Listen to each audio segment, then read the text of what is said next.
Bien-aimés frères, sœurs, bonjour. Nous allons lire 1 Thessaloniciens chapitre 2. 1 Thessaloniciens chapitre 2. Ministère de Paul à Thessalonique. Je lis pour la gloire de Dieu. Vous savez vous-même, frères et sœurs, vous-même, frères et sœurs, que notre arrivée chez vous n'a pas été sans résultat. Après avoir souffert et avoir été maltraités à Philippe, comme vous le savez, nous avons pris de l'assurance en notre Dieu pour vous annoncer l'évangile de Dieu à travers bien des combats. Verset 3. En effet, notre prédication ne repose ni sur l'erreur, ni sur des motifs impurs, ni sur la ruse. Mais, puisque Dieu nous a jugés dignes de nous confier l'évangile, nous parlons non dans l'idée de plaire à des hommes, mais pour plaire à Dieu qui éprouve notre cœur.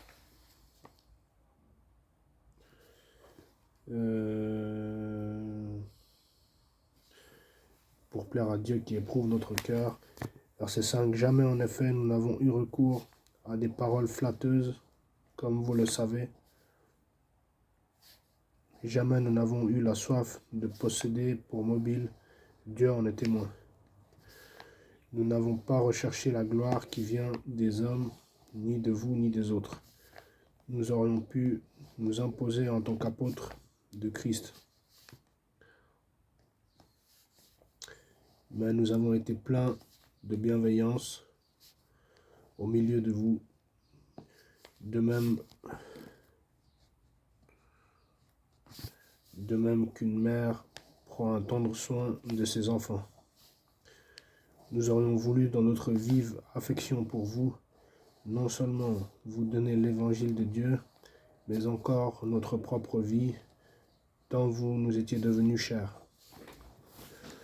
Vous vous rappelez, frères et sœurs, notre peine et notre fatigue.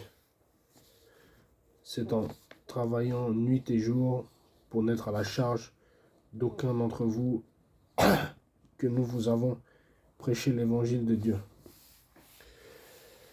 Verset 10. Vous en êtes témoins. Et Dieu l'est aussi. Nous nous sommes comportés envers vous qui croyez d'une manière sainte, juste et irréprochable. Vous savez aussi que nous avons été pour chacun de vous ce qu'un père est pour ses enfants. Verset 12. Nous vous avons encouragé, réconforté et supplié de marcher d'une manière digne de Dieu, qui vous appelle à son royaume et à sa gloire. Verset 13. C'est pourquoi nous disons sans cesse à Dieu toute notre reconnaissance de ce que, en recevant la parole de Dieu que nous vous avons fait entendre, vous l'avez accueillie non comme la parole des hommes, mais comme ce qu'elle est vraiment, la parole de Dieu agissant en vous qui croyez. Verset 14. De fait, vous, frères et sœurs, vous êtes devenus les imitateurs des églises de Dieu qui sont en Jésus-Christ, en Judée, parce que vous aussi, vous avez enduré de la part de vos propres compatriotes les mêmes souffrances qu'elles de la part des Juifs. Verset 15. Ils ont fait mourir le Seigneur Jésus et leurs prophètes. Ils nous ont persécutés. Ils ne plaisent pas à Dieu. Ils se comportent en adversaires de tous les hommes. Verset 16. Ils nous empêchent de parler aux non-juifs pour qu'ils soient sauvés et portent ainsi constamment leurs péchés à leur comble. Mais la colère a fini par les atteindre. Mission de Timothée, verset 17. Quant à nous, frères et sœurs, séparés de vous pour un peu de temps, de corps, mais non de cœur, nous avons redoublé d'efforts pour vous revoir, car c'était notre grand désir.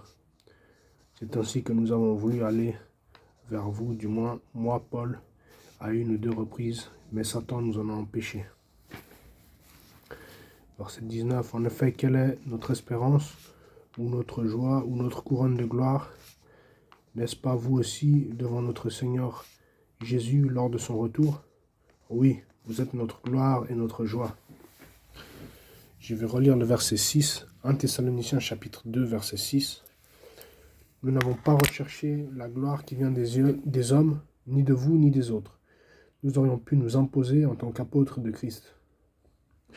Nous n'avons pas recherché la gloire qui vient des hommes, ni de vous, ni des autres. Nous aurions pu nous imposer en tant qu'apôtres de Christ. 1 Thessaloniciens chapitre 2, verset 6. Nous n'avons pas recherché la gloire qui vient des hommes, ni de vous, ni des autres. Nous aurions pu nous imposer en tant qu'apôtres de Christ. Amen. Voilà. C'était 1 Thessaloniciens chapitre 2. J'ai lu tout le chapitre. Je me suis attardé sur le verset 6. Et que Dieu nous aide à le suivre, à le servir, à essayer de lui plaire à Dieu et non plaire aux hommes, parce que nous sommes appelés à plaire à Dieu avant toute chose, et non pas à plaire aux hommes. Nous devons faire ce que Dieu demande, que ça plaise ou non. Et voilà, que Dieu nous aide, que Dieu nous conduise, que Dieu nous protège, comme d'habitude, jusqu'à la fin, au nom de Jésus-Christ. Amen. Bonjour et bonsoir. Ciao.